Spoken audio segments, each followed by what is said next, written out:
Mən Əbəlfəz aşiqiyəm, onun sadiq nökəriyəm. Kim onun aşiqidir, mən də onun aşiqiyəm. Susuzları sirab eder, amma özü susuz verən, Hüseyin üçün canım verən, o səhtanın aşiqiyəm.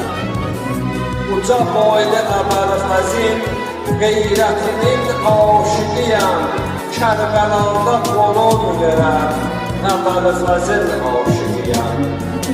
Bəxtəvəri, onda olar Çingiz ağa, Məhşər günü gələr səda, Əbəlfəzin aşiqiyəm, Əbəlfəzin aşiqiyəm.